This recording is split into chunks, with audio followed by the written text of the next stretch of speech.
Today, let's talk about salt buildups and autopots. And these are the plants I grow with them. So we're gonna start off with the autopot. Is a bottom watering, self-watering system. It waters from the bottom. This valve fills this tray, fills it up, it drinks the water and so on. It gives a little dry cycle and whatnot. You have the nutrients in here and the salt actually goes up right here and up into the soil.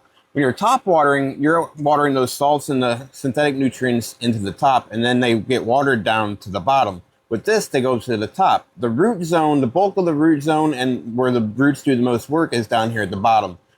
So all those salt buildups, if there are any, are going to be in the top few inches. Now last grow, I flushed these, I want to say maybe 2-3 times. I top watered and let the water go through, and I tried flushing as much as possible.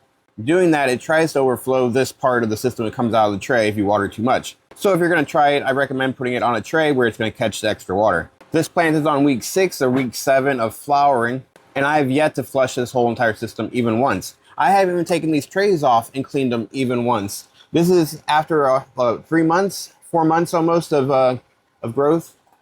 Still pretty clean. It's got a little bit of buildup in there, but everything is still growing really nice. Now from last grow and this grow, I have done some top watering, but I found out that it seems to be causing more problems. I would be top watering the silica, I'd be top watering photosynthesis plus and mycorrhizal. And what that is doing is that when I water it in, it is pushing all the salt buildups that are up here and pushing it down into the root zone. So then all of a sudden my leaves and stuff up top are starting to freak out a little bit, like they're getting a deficiency or something like that.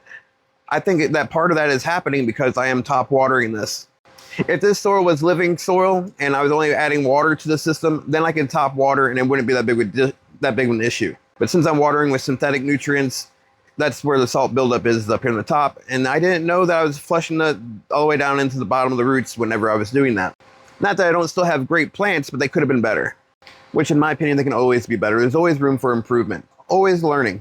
Also, by now you guys know that I'm rocking with the King Solomon. And even like last grow, I had pots, just regular fabric pots. I was still using King Solomon, and I had, like they say that whenever you see a little bit of salt buildup on top of the soil, go ahead and just water that in, and then it's going to get rid of that salt buildup. But I've never seen any white salt buildup on top, ever. There was also no shock to me that when I'm using the King Solomon in my autopots, I am not seeing any salt buildup even on the top of the soil still. So I can't speak on other nutrient solutions and how much salt buildup they have or not. Either way, the salt buildup, if you're using an autopot system, will be up here in the top. And the only time you'll need to flush your system is at the end when you're trying to flush the nutrients out of your plants. But people like Scotty from Real Growers say that's all a myth anyway, so I don't know.